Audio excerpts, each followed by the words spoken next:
बिस्मिल्लाहिर्रहमानिर्रहीम। उम्मीद करते हैं आप खैर आफियत से होंगे। अल्लाह ताला आपको हमेशा अपने हिफ्ज़ मान में रखे।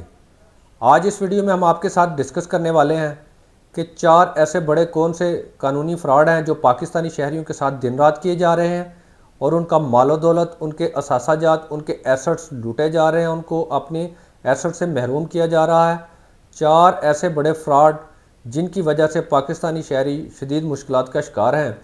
आपको इन 4 बड़े फ़्रॉड की तफसीलात को जानना इसलिए इंतहाई ज़रूरी है क्योंकि एक तो ये फ़्रॉड बहुत ज़्यादा आम हो चुके हैं, दूसरा अगर आपको आपके साथ खुदा न खास्ता को इस तरह का फ़्रॉड करने की कोशिश करे तो आपने उसके साथ कैसे निपटना है, ये हिकमत अमली भी जानना आपके लिए बहुत ज़रूरी है पाकिस्तानी मुआशरे में सर्वाइव करने के लिए, बचने के लिए और अपने असासाजात के तहफ़्फ़ुज़ के लिए।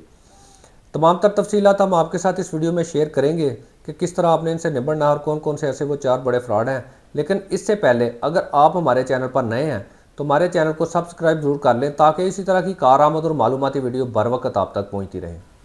सबसे बड़ा, सबसे मशहूर और सबसे आम और सबसे ज़्यादा होने वाला फ़्रॉड प्रॉपर्टी की बाबत फ़्रॉड।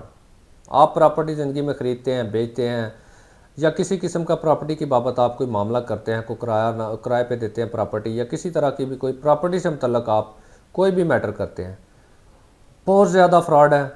हर बंदे ने, स्पेशली प्रॉपर्टी डीलर ने और पाकिस्तानी कौम के और शहरियों की कोई साइकी, कोई नफ्सियात इस तरह की बन गई हुई है कि वो समझते हैं कि प्रॉपर्टी में फ़्रॉड करके पैसे कमाना एक बड़ी फ़नकारी है और ये माशरे में काबिल इज़्ज़त समझा जाता है। ये बड़े अफसोस की बात है और बड़ी बदकिस्मती है कि ये माइंडसेट बन गया हुआ है। प्रॉपर्टी की बाबत सबसे ज़्यादा फ्रॉड हो रहे हैं पाकिस्तान में।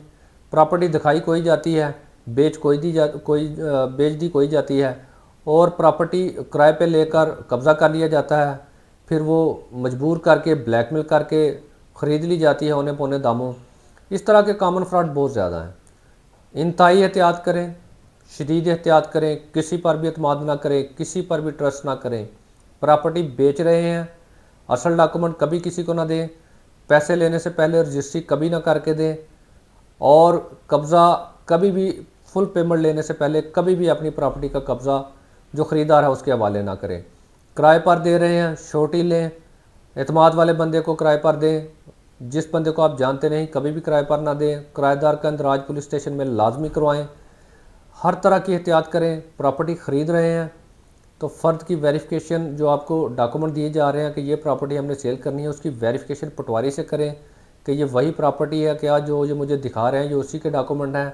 पटवारी को थोड़ा बहुत को ख़र्चा दे के, फ़ीस दे के मौका पर लेके जाएं, उसको डॉक्यूमेंट भी दें और उसको प्लाट भी दिखाएं कि ये प्लाट है और ये डॉक्यूमेंट है, क्या ये दोनों एक हैं। ये बहुत ज़्यादा फ्रॉड है। डॉक्यूमेंट किसी प्लाट का होता है और दिखा के कोई और बेच दिया जाता है। लिहाजा प्रॉपर्टी के हवाले से आपको इंतहाई एहतियात की ज़रूरत है। दूसरे नंबर पर होने वाला फ्रॉड मुख्तारनामा। स्पेशली ओवरसीज़ पाकिस्तानी या कुछ ऐसे लोग जो अपनी कारोबारी मसरूफियत में फंसे हुए हैं, वो अपने कारोबारी और प्रॉपर्टी के मामलात के हवाले से हर जगह पे खुद मैनेज नहीं कर सकते, वो किसी अपने काबिल एतमाद शख्स को मुख्तारनामा दे देते हैं। फिर उस मुख्तारनामे का बड़ा मिसयूज़ होता है। कचहरियाँ भरी हुई हैं इस तरह के केसेस से, मुख्तारनामे के मिसयूज़ की वजह से। किसी को मुख्तारनामा दिया प्रॉपर्टी के हवाले से, उसने प्रॉपर्टी अपने नाम ट्रांसफ़र कर ली, वो प्रॉपर्टी हड़प कर गया। इतनी बदअतमादी है और इतनी बेयकीनी है और अखलाकी गिरावट इतनी है हमारे माशरे में कि आप एक लम्हे के लिए भी लापरवाही और गफलत का मुजाहरा नहीं कर सकते। एक लम्हा भी आपने गफलत की तो आपके एसेट आपसे छीन जाते हैं। लिहाजा मुख्तारनामा देते वक्त बहुत एहतियात करें।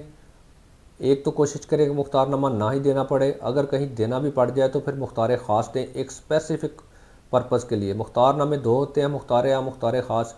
इस हवाले से हमने एक वीडियो भी बनाई हुई है अलहदा से मुख्तार आम के हवाले से, आप वो भी हमारा चैनल विज़िट करके देख सकते हैं। लेकिन मुख्तर मैं यहाँ पर यही कहूँगा कि अगर आपको मुख्तार आम देना पड़े, मुख्तार देना पड़े तो मुख्तार आम नहीं देना आपने मुख्तार ख़ास ही देना है कि जिस ख़ास मकसद के लिए दे रहे हैं आप उसी ख़ास मकसद का बस उसमें ज़िक्र करें।